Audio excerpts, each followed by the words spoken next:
these were the points where I confirmed that these two are together. ഈ മെസ്സേജിന് എനിക്ക് റിപ്ലൈയും കിട്ടിയിട്ടില്ല, എന്നാൽ ഞാൻ ഈ മെസ്സേജ് അയച്ചത് എന്താണെന്നുള്ളത് കൃത്യമായിട്ട് അയാൾ അറിയുകയും ചെയ്യും. ആളെന്നെ അത് വന്ന് ക്വസ്റ്റ്യൻ ചെയ്യുന്നു, എന്തിനാ ഇങ്ങനെ ചോദിച്ചതെന്ന് വെച്ചിട്ട്.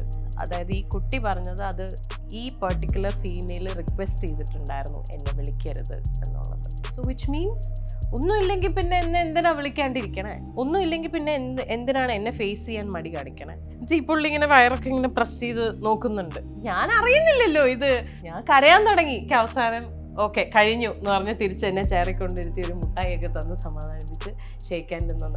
അങ്ങനെ ഞാൻ ജീവിതത്തിൽ ആദ്യമായിട്ട് ചെയ്യുന്ന ഉദ്ഘാടനം അതാണ്. എന്നാൽ നൈസായിട്ട് ഞാൻ നോക്കുമ്പോൾ സൈഡിൽ കൂടെ ഇപ്പം തൊപ്പി വെച്ചിട്ടുണ്ടായിരുന്നു. നൈസായിട്ട് ഈ തൊപ്പി ഊരിട്ട് ഞങ്ങൾ നോക്കുമ്പോൾ ഒരു സൈഡിൽ കൂടെ ഇവൻ ഈ സാധനം കൊണ്ടിങ്ങനെ നടക്കുമ്പോൾ പാവം ഇതുങ്ങൾ പൈസ ഇട്ടോണ്ടിരിക്ക. ഞങ്ങൾ നോക്കുമ്പോൾ കോയിൻസും ഇതൊക്കെ തുരുതുരാന്ന് വീഴും. പിന്നെ ഒരു മുഖഭാവം ഇല്ല ഇവനിങ്ങനെ. ആ പെൺകുട്ടി സുഹൃത്തായിരുന്നു.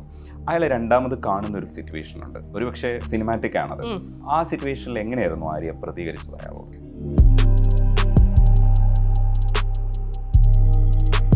ആര്യ പറയുന്നുണ്ടായിരുന്നു ആര്യയുടെ മിസ്റ്റേക്ക് കൊണ്ടാണ് റിലേഷൻഷിപ്പ് കട്ട് ചെയ്യുന്നത്. സാധാരണഗതിയിൽ പത്രത്തിലൊക്കെ പരസ്യം കാണാറുണ്ട്, തൻ്റേതല്ലാത്ത കാരണം കൊണ്ട് ഡിവോഴ്സ്ഡ് ആയ എന്ന് പറയുന്നത്. അതിനൊക്കെ ഒരു മറുപടിയായിരുന്നു ഇതെൻ്റെ തെറ്റാണെന്നൊക്കെ പറയുന്ന സമയത്ത് ആര്യ കുറച്ചുകൂടെ ഉയരുകയാണെന്നാണ് എനിക്ക് തോന്നിയത്. ശരിക്കും നിങ്ങളത് പറയുന്ന സമയത്ത് ഞാൻ കൈയടിച്ചു.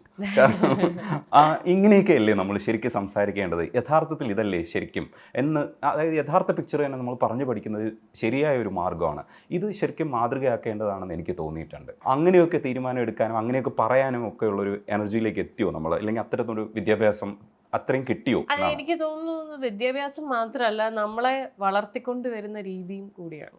സോ അത് എനിക്ക് അത് ഒരു പോസിറ്റീവ് കാര്യമായിട്ട് കാണുന്നുണ്ടെങ്കിൽ അതിൻ്റെ ക്രെഡിറ്റ് എൻ്റെ അച്ഛനും അമ്മയ്ക്കുമാണ് കൊടുക്കേണ്ടത്. അവരങ്ങനെയാണ് പഠിപ്പിച്ച് വളർത്തിയിട്ടുള്ളത്. നമ്മളിപ്പോൾ ഒരു മിസ്റ്റേക്ക് ലൈഫിൽ നമ്മുടെ സൈഡിൽ നിന്ന് കമ്മിറ്റ് ചെയ്തിട്ടുണ്ടെങ്കിൽ അത് അക്സെപ്റ്റ് ചെയ്യാനുള്ള ഒരു മനസ്സും കൂടി നമുക്ക് വേണം. നമ്മളൊരു തെറ്റ് ചെയ്തിട്ടുണ്ട്, നമ്മൾ തെറ്റ് ചെയ്തിട്ടുണ്ട്, ആ തെറ്റ് ചെയ്തു എന്നുള്ളത് അക്സെപ്റ്റ് ചെയ്തിട്ട് നമ്മൾ പശ്ചാത്തപിക്കുക. അതിനൊരു ഡീസൻസി ഉണ്ട്. അതാണ് ഒരു ഡീസൻറ്റ് കാര്യം നമ്മൾ ചെയ്യേണ്ട, അല്ലേ? അല്ലാതെ നമ്മൾ ചെയ്ത തെറ്റ് വേറൊരാളുടെ തലയെ കൊണ്ട് വെച്ചിട്ട് ഞാൻ വലിയ മാനിയാന്ന് പറഞ്ഞിരിക്കുന്നതിൽ എന്താ കാര്യം? Finally I am someone who believes in karma. കർമ്മ എനിക്ക് വിശ്വാസമുള്ള ഒരു സാധനമാണ്. നമ്മൾ കൊടുക്കുന്നതാണ് നമുക്ക് തിരിച്ച് കിട്ടുന്നതും. സോ അതുകൊണ്ട് അക്സെപ്റ്റ് ചെയ്യുക. അക്സെപ്റ്റ് ചെയ്യുന്നതിൽ തെറ്റൊന്നും ഉണ്ടെന്ന് എനിക്ക് തോന്നുന്നില്ല. തീർച്ചയായിട്ടും അതിനൊരു സല്യൂട്ട് ഉണ്ട്. പിന്നെയുള്ളത് 2 കഥകൾ എനിക്ക് ഭയങ്കരമായിട്ട് ഇഷ്ടപ്പെട്ടു. ആര്യ പലയിടത്തായി പറഞ്ഞ കഥകളിൽ ഒന്ന് ഹോസ്പിറ്റൽ ഉദ്ഘാടനത്തിന് ചെറിയ പ്രായത്തിൽ പോകുന്നു അച്ഛൻ. ആ ഉദ്ഘാടനം എനിക്കത് വീണ്ടും കേൾക്കണമെന്നുണ്ട്. ശരിക്കും ആര്യ എന്ന് പറയുന്ന ചെറിയ കുട്ടി പ്രതീക്ഷിച്ചു പോകുന്ന ഒരു സാധനമുണ്ട്. അപ്പൊ ഞാൻ ചെറിയ കുട്ടിയായി, കാരണം കുട്ടിയായിട്ട് ഇത് ഞാനും പ്രതീക്ഷിക്കുകയാണ് എന്തായിരിക്കും ഉദ്ഘാടനം. അതൊന്ന് പറയാമോ? അത് ഭയങ്കര രസമുള്ള കാര്യമാണ്. അതായത് ട്രിവാൻഡ്രത്തെ SP ഫോർട്ട് ഹോസ്പിറ്റൽ, ഇന്നത്തെ one of the biggest private hospitals. അപ്പോൾ അവിടുത്തെ അക്കൗണ്ട്സ് മാനേജറാണ് എൻ്റെ അച്ഛൻ ആയിരുന്നു. ലാസ്റ്റ് വരെയും അദ്ദേഹം അവിടുത്തെ അക്കൗണ്ട്സ് മാനേജറായിരുന്നു. ആൻഡ് ആ ബിൽഡിംഗ് തുടങ്ങുമ്പോൾ തൊട്ട് ഹീസ് ദ അക്കൗണ്ട്സ് മാനേജർ അവിടുത്തെ. അതായത് ആ ബിൽഡിംഗ് പണി നടക്കുമ്പോൾ തൊട്ട് ആളവിടത്തെ അക്കൗണ്ട്. അപ്പോൾ അവിടുത്തെ മറ്റേ ഗ്രാൻഡ് ഉദ്ഘാടന പരിപാടി ഇനി വരുന്നതേ ഉള്ളൂ. ഒഫീഷ്യൽ മറ്റേ എല്ലാവരെയും വിളിച്ച് ചീഫ് ഗസ്റ്റിനെയൊക്കെ വിളിച്ചുള്ള പരിപാടി വരുന്നേ ഉള്ളൂ. അതിനു മുമ്പുള്ള മറ്റേ സമയമൊക്കെ നോക്കിയിട്ടുള്ള അൺഒഫീഷ്യൽ ഉദ്ഘാടനമായിരുന്നു ഇത്. എനിക്കറിയില്ല ഇതാണെന്നുള്ളത്. ഈ നാളിലുള്ള ആള് വന്ന് ഉദ്ഘാടനം ചെയ്ത് അങ്ങനെ ഒരു സാധനമുണ്ട്. അപ്പൊ എൻ്റെ നാള് തിരുവാതിരയാണ്. അപ്പം അന്ന് എനിക്ക് തോന്നുന്നു അച്ഛനോട് അത് അവിടെ ഹോസ്പിറ്റലിൽ ഇതിങ്ങനെ ചർച്ചയായത്, ഈ നാളിലുള്ള ആരെങ്കിലും കിട്ടണം ഉദ്ഘാടനത്തിന് വേണ്ടിയിട്ട്. അച്ഛൻ മോളുണ്ട് അന്ന്. അതെനിക്ക് തോന്നുന്നു ഞാൻ 3rd സ്റ്റാൻഡേർഡിലാണെന്നാണ് എൻ്റെ ഒരു വിശ്വാസം. അപ്പൊ അന്ന് അനിയത്തിപ്രാവ് സിനിമ ഇറങ്ങിയിട്ടുണ്ട്. അന്ന് അനിയത്തിപ്രാവ് ഡ്രസ്സ് എന്ന് പറഞ്ഞിട്ട് ശാലിനി ഇട്ട ആ ഡ്രസ്സ് ഭയങ്കര ഫേമസാണ്. അപ്പൊ ഈ സാധനം എൻ്റെ കയ്യിലുണ്ട്.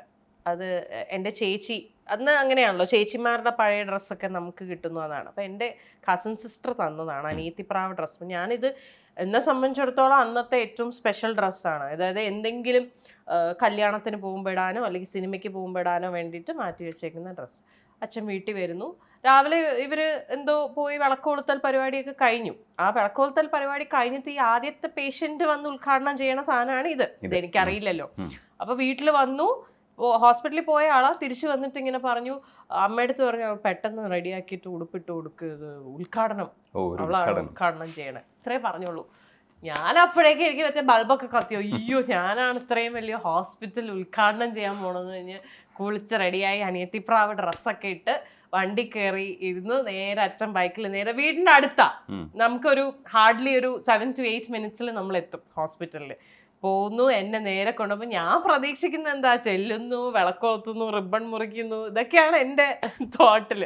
ഞാൻ നേരെ ചെല്ലുന്നു, അച്ഛൻ നേരെ കയ്യും പിടിച്ച് അവിടെ ഒരു അന്ന് ഫസ്റ്റ് ഫ്ലോർ മാത്രമേ ഒരു റെഡിയാക്കിയിട്ടുള്ളൂ, ബാക്കിയെല്ലാം പണി നടക്കുന്നേ ഉള്ളൂ. ഫസ്റ്റ് ഫ്ലോറിലെ ഫസ്റ്റ് ഡോക്ടർ കൺസൾട്ടേഷൻ റൂമിലേക്ക് എന്നെ കൊണ്ടുവന്നു. അപ്പോഴും ഞാൻ ചിന്തിക്കില്ല, ഞാൻ ചോക്കി ഇരുത്താനായിരിക്കും. അപ്പം എൻ്റെ അടുത്ത് പറഞ്ഞു അവിടെ ഇരുന്നോളൂ, ചെയറിൽ ഇരുന്നോളൂ എന്ന് പറഞ്ഞു. ഒരു ഡോക്ടർ വന്നിരുന്നു, സ്റ്റെതസ്കോപ്പൊക്കെ വെച്ച് പുള്ളി എന്നെ പരിശോധിക്കാൻ തുടങ്ങി. അപ്പം ഞാൻ തപ്പാൻ തുടങ്ങി. അച്ഛൻ ഞാൻ ചെയ്യുന്ന എന്താ പരിപാടി മനസ്സിലാവുന്നില്ല. അപ്പം ചുറ്റും കുറേ ആൾക്കാർ നിൽക്കുന്നു, ഉദ്ഘാടനമാണല്ലോ, അവർ കാണാൻ നിൽക്കണതാ, ഞാൻ അറിയുന്നുണ്ടോ. അപ്പം എനിക്ക് ടെൻഷനായി തുടങ്ങി. അടുത്തത് ഡോക്ടർ പറയുന്നത് ഈ ബെഡിലേക്ക് കയറി കിടക്കൂ. അപ്പം എൻ്റെ കിളി പോയി. അപ്പം ഞാൻ ബഹളം വെക്കാൻ തുടങ്ങി, എന്നെ ഉദ്ഘാടനത്തിനാണ് കൊണ്ടുവന്നത്, എനിക്ക് കുഴപ്പമൊന്നുമില്ല. ഈ പുള്ളി ഇങ്ങനെ വയറൊക്കെ ഇങ്ങനെ പ്രസ് ചെയ്ത് നോക്കുന്നുണ്ട്, ഞാൻ അറിയുന്നില്ലല്ലോ ഇത്. ഞാൻ കരയാൻ തുടങ്ങി. എനിക്ക് അവസാനം ഓക്കെ കഴിഞ്ഞു എന്ന് പറഞ്ഞ് തിരിച്ച് എന്നെ ചേറിക്കൊണ്ടിരുത്തി ഒരു മുട്ടായിയൊക്കെ തന്ന് സമാധാനിപ്പിച്ച് ഷെയ്ക്കാൻ നിന്നു. അങ്ങനെ ഞാൻ ജീവിതത്തിൽ ആദ്യമായിട്ട് ചെയ്യുന്ന ഉദ്ഘാടനം അതാണ്. 3rd സ്റ്റാൻഡേർഡിൽ പഠിക്കുന്നു. അന്ന് പ്രതിഫലമായിട്ട് കിട്ടിയതൊരു അടിപൊളിയാണ്. ഇതേപോലെ തന്നെ രസമുള്ളൊരു കഥയാണ്. നിങ്ങൾ മെക്സിക്കോയിലോ മറ്റോ പോകുന്ന സമയത്ത് ആ ബോർഡർ കാണുന്ന പണപ്പിരിവിന്റെ കഥ അതുകൂടെ പറയണം. കാരണം എന്താ വെച്ചാൽ ആര്യ പറയുന്ന കഥ കേൾക്കുമ്പോൾ ഞാൻ കേട്ടിട്ടുള്ളതാ, പക്ഷേ വീണ്ടും കേൾക്കുമ്പോഴും പുതുമയുള്ള രീതിയിൽ നിങ്ങൾക്ക് പറയാൻ കഴിയുന്നുണ്ട്. അപ്പൊ കഥ പറച്ചിൽ ഭയങ്കര രസമാണ്. ഒരുപക്ഷെ മുകേഷ് ചേട്ടനും പിഷാരടി അവിടെ നിന്നുള്ള ഇൻഫ്ലുവൻസ് ആയിരിക്കും ചിലപ്പോ. ഇത് ആക്ച്വലി ഞാൻ I am very bad with numbers. എനിക്ക് വർഷങ്ങളും അങ്ങനെയുള്ള പരിപാടികളൊന്നും ഓർമ്മ നിൽക്കില്ല. ഇത് ഞങ്ങള് US ട്രിപ്പിന് പോയതാ. അപ്പൊ US റൗണ്ട് ട്രിപ്പാണ്, 1 month ആണ് ട്രിപ്പ്. അപ്പൊ ഇത് നമ്മുടെ നാദൃശക്കയുടെ ട്രിപ്പാണ്. അപ്പൊ നാദൃശക്കയുടെ ട്രിപ്പാണ്, ജയറാം ഷോ ആണ്, ജയറാം ഏട്ടനാണ് മെയിൻ. അപ്പൊ ജയറാം ഏട്ടനുണ്ട്, കണ്ണനുണ്ട്, കാളിദാസ് ഉണ്ട്, പിഷു ഉണ്ട്, നാദുക്കുണ്ട്, പ്രിയാമണി ഉണ്ട്, സാജു നവോദയ, പാഷാളം ഷാജി ഉണ്ട്. അങ്ങനെ ഞങ്ങളെല്ലാം കുറേ ആൾക്കാരുണ്ട്. അന്ന് ഞങ്ങളെല്ലാവരും കൂടി ട്രിപ്പിന് പോവാണ്. അപ്പം കുറേയൊക്കെ നമുക്ക് എയർപ്ലെയിനിലായിരിക്കും ചില ട്രിപ്സ് പോകുന്നത്, ചിലത് ബൈ റോഡ് പോകും. അപ്പം നമുക്ക് അന്ന് ആ ട്രിപ്പിൽ നമുക്ക് ഉണ്ടായിരുന്ന എക്സൈറ്റ്മെന്റ് എന്ന് പറഞ്ഞാൽ നമ്മൾ ബോർഡർ പോകുന്നുണ്ട് എന്നുള്ളതാണ്. അമേരിക്കൻ മെക്സിക്കൻ ബോർഡർ ഭയങ്കര ഒരു പോപ്പുലർ സാധനമാണ്. പലരും ഇല്ലീഗലായിട്ട് കടക്കുന്ന അങ്ങനെയൊക്കെ ഭയങ്കര പോപ്പുലർ ആയിട്ടുള്ള ഒരു സ്പോട്ടാണിത്. അപ്പം ഇതിലേ നമ്മൾ പോകുന്നുണ്ട്, ട്രാവൽ ചെയ്യുന്നുണ്ട്. അപ്പോൾ മെക്സിക്കോയിൽ പോയോന്ന് ചോദിച്ചാൽ പോയി, ഒരു കാലം എടുത്തപ്പുറത്ത് വെച്ചാൽ മെക്സിക്കോ ആയി, കണ്ടിട്ടുമുണ്ട്. അപ്പോൾ അതായിരുന്നു നമ്മുടെ ഉദ്ദേശം, ആ ബോർഡറിൽ പോകണം, ഫോട്ടോസ് എടുക്കണം. അപ്പൊ നമ്മള് ബസ്സിലാന്ന്. അപ്പൊ പോയിക്കൊണ്ടിരിക്കുമ്പോൾ വിശപ്പിന്റെ വിളി വന്നു ഒബ്വിയസ് ആയിട്ടും. അപ്പോൾ ജയറാമേട്ടൻ കഴിക്കാം, എവിടെയെങ്കിലും നിർത്തിയിട്ട് കഴിക്കണം എന്ന് പറഞ്ഞു. അപ്പൊ നമ്മള് തപ്പുവാണ്, ഇത് എവിടെയാണ്, കുറച്ചൊരു കുഗ്രാമം പോലെയൊക്കെയാ. മറ്റേ സിറ്റിയിൽ കാണുന്ന പോലെ ഷാക്സോ അല്ലെങ്കിൽ കുറെ റെസ്റ്റോറൻറ്റ്സോ കഫേസോ ഒന്നും കാണുന്നില്ല. അപ്പൊ കുറേ സ്ഥലം നമ്മളിങ്ങനെ പൊക്കോണ്ടിരിക്കുന്നു, ഫുള്ള് മറ്റേ കാട് പോലെയൊക്കെ, ഇങ്ങനെ കൗണ്ടി ഏരിയ പോലെയൊക്കെ നമ്മൾ പൊക്കോണ്ടിരിക്കുന്ന ഒന്നും കാണുന്നില്ല. കുറേ ദൂരം പോയി കഴിഞ്ഞപ്പോൾ ഒരു ഷാക്ക് പോലെ ഒരു സാധനം. അപ്പം അതൊക്കെ പറഞ്ഞ ചെറിയ എന്തോ സെറ്റപ്പാണ്. അപ്പൊ ഞങ്ങൾ പറഞ്ഞു എന്തായാലും മതി, ഇതേപോലെ വിശപ്പ് കത്തിയിട്ടും പാടില്ല, വയറ് എവിടെന്നെങ്കിലും അങ്ങനെ ഒരു കുഞ്ഞ് ഭയങ്കര ക്യൂട്ട് കഫേ, നമ്മുടെ തട്ടുകടയൊക്കെ പോലത്തെ അവിടുത്തെ തട്ടുകട, അതാണ് സത്യം. അവിടുത്തെ ഒരു ഫാമിലി നടത്തുന്ന ഒരു മെക്സിക്കൻ റെസ്റ്റോറൻ്റ് ആണ്. അപ്പം നമ്മൾ പോകുന്നു, നമ്മളിരിക്കുന്നു. അപ്പം ഇത് കഴിച്ചൊക്കെ കഴിഞ്ഞ് ഇങ്ങനെ ഇരിക്കുമ്പം ജയറാമേട്ടൻ്റെ തലയിലാണെന്ന് തോന്നുന്നു ഈ സാധനം പൊന്തി വരും, ഈ ഐഡിയ പൊങ്ങി വരുന്നത്. അതായത് നമ്മൾ അന്ന് കുറേ ലൈവ് ഇൻസ്ട്രുമെന്റ്സ് ഉണ്ട് നമ്മുടെ കയ്യിൽ. ജയറാമേട്ടൻ മറ്റേ ഈ കയ്യിൽ വെച്ചിട്ട് ഇങ്ങനെ കൊട്ടുന്ന ഒരു സാധനമാണ്. എനിക്ക് എൻ്റെ പേര് പറഞ്ഞിട്ട് ഞാൻ തെറ്റിപ്പോകണ്ട വെച്ചിട്ടാ, ഒരു കുഞ്ഞിങ്ങനെ റൗണ്ട് ഒരു സാധനം ഉണ്ടല്ലോ, ആ സാധനം ഉണ്ട്. പിന്നെ അങ്ങനത്തെ കുറച്ച് മറ്റേ ഈ അടിക്കണ സാധനം, ഇങ്ങനെയുള്ള കുറച്ച് കുച്ചു സാധനങ്ങൾ നമ്മുടെ കയ്യിലുണ്ടെന്ന്. അപ്പോൾ ഒന്ന് ജയറാമേട്ടൻ നമുക്കൊരു കാര്യം ചെയ്താലോ, നമുക്ക് ഇവിടെ ഇരുന്നിട്ട് ഒന്ന് സെറ്റ് ചെയ്ത് നോക്കാം, ഇത്രയും സാധനങ്ങളുണ്ട്, പാടി നോക്കാം, ഇവർ വിചാരിക്കട്ടെ നമ്മൾ സ്ട്രീറ്റ് പെർഫോമേഴ്സ് ആണ് എന്നൊക്കെ പറഞ്ഞ് പ്ലാൻ ഇട്ടിട്ട് അപ്പോൾ നമ്മൾ പറഞ്ഞു അപ്പോൾ ഇവര് എല്ലാവരും ഓണായി. ജയറാമേട്ടൻ, പിഷാരടി, നാദൃശക്ക എല്ലാവരും ഓണായി. എല്ലാവരും ഓരോ സാധനം എടുത്തിട്ട്, അപ്പോൾ ഈ റെസ്റ്റോറൻറ്റിൻ്റെ ഫ്രണ്ടിൽ കുറച്ച് ഇരിക്കാനൊക്കെ കുറച്ച് സ്പേസ് ഉണ്ട്. ബാക്കി ഫുള്ളിങ്ങനെ ഒരു മുറ്റം പോലെ കിടക്കുക. ഇതിനകത്ത് വേറെ കുറേ സായിപ്പം മദാമ്മമാരൊക്കെ വന്നിരുന്ന് ഭക്ഷണമൊക്കെ കഴിക്കുന്നുണ്ട്. ഇവരെല്ലാവരും കൂടെ ഇങ്ങനെ നിരന്നിരുന്നിട്ട് ഈ സാധനം ജയറാമേട്ടൻ ഇത് കൊട്ടാൻ തുടങ്ങി. ഒരാൾ മറ്റേ കുപ്പിയൊക്കെ വെച്ചിട്ട് കൊട്ടാൻ തുടങ്ങി. എന്നിട്ട് പാട്ട് പാടാൻ തുടങ്ങി. ഡെൽസി പാടാൻ തുടങ്ങിയപ്പം പതുക്കെ അന്ന് ശ്രീജിത്ത് മാസ്റ്ററാണ് നമ്മുടെ കൊറിയോഗ്രാഫർ. അദ്ദേഹം ഒന്ന് നമ്മുടെ കൂടെ ട്രാവൽ ചെയ്യുന്നുണ്ട്. ആള് പതുക്കെ പ്രിയമണീനെ അപ്പോഴേക്ക് ആള് കൂടി തുടങ്ങി അവിടെ. അതിനകത്ത് കഴിച്ചുകൊണ്ടിരുന്ന ആൾക്കാരൊക്കെ പുറത്ത് വന്ന് ഇവര് നമ്മുടെ കൂടെ, ഇവിടത്തെ പോലെ അല്ലല്ലോ, അവർ നമ്മുടെ കൂടെ കൂടും. അപ്പൊ കൂടി അപ്പൊ പതുക്കെ പ്രിയാമണീനെ വിളിച്ചോണ്ട് വന്ന് നടുക്ക് കൊണ്ടുവന്നിട്ട് ഇവര് ഡാൻസ് കളിക്കാൻ തുടങ്ങി. അടുത്ത എന്നെ വിളിച്ചോണ്ട് വന്നിട്ട് ഞങ്ങൾ ഡാൻസ് കളിക്കാൻ തുടങ്ങി. അപ്പൊ നൈസായിട്ട് ഇതൊക്കെ നടക്കുമ്പോൾ ആള് കൂടി അവിടെ അത്യാവശ്യം ആളായി. കണ്ണൻ നൈസായിട്ട് ഞാൻ നോക്കുക സൈഡിൽ കൂടെ ഇപ്പം തൊപ്പി വെച്ചിട്ടുണ്ടായിരുന്നു. നൈസായിട്ട് ഈ തൊപ്പി ഊരിട്ട് ഞങ്ങൾ നോക്കുമ്പോ ഒരു സൈഡിൽ കൂടെ ഇവൻ ഈ സാധനം കൊണ്ടിങ്ങനെ നടക്കുമ്പോ പാവം ഇതുങ്ങള് പൈസ ഇട്ടോണ്ടിരിക്ക. ഞങ്ങൾ നോക്കുമ്പോ കോയിൻസും ഇതൊക്കെ തുരുതുരാന്ന് പിന്നെ ഒരു മുഖഭാവം ഇല്ല. ഇങ്ങനെ സാധാരണ നമ്മൾ കാണുന്ന പോലെ പിരിവെടുക്കുന്ന പോലെ.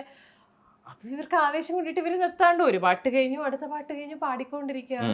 തൊപ്പി ഏതാണ്ടെന്ന് പറഞ്ഞപ്പോ ഞങ്ങള് ചാച്ച പറഞ്ഞ് ബസ്സിൽ കയറി ഞങ്ങൾ പോയി. എന്നിട്ട് ഇവിടെ ഇരുന്നിട്ട് കൗണ്ട് ചെയ്യുക. ഇവരെല്ലാരും കൂടെ ഇരുന്നിട്ട് തൊപ്പിക്കകത്ത് എത്ര കാശ് വീണ്. എല്ലാം കൂടി എനിക്ക് തോന്നുന്നു കോയിൻസ് ആണല്ലോ ഇവരിടുന്നതല്ല, എല്ലാം കൂടി അന്ന് $11 എന്തോ ഉണ്ടായിരുന്നു. പിന്നെ അടുത്ത ചർച്ചയായി ഇനി $11 എല്ലാരും കൂടി സമ്പാദിച്ചത് ഇത് എങ്ങനെ ചെലവാക്കണം. അത് ഭയങ്കര രസമുള്ളൊരു എന്താ പറയാ മൊമെന്റ് ആയിരുന്നു. എത്ര വർഷം കഴിഞ്ഞാലും നമ്മളിങ്ങനെ ഓർത്തിരിക്കും. അടിപൊളി കഥയാണ്. നിങ്ങൾക്കും കഥ പറയാനുള്ള ഒരു സ്കില്ലുണ്ട് എന്നുള്ളത് മനസ്സിലാക്കാൻ പറ്റുന്ന 2 കഥകളായിരുന്നു.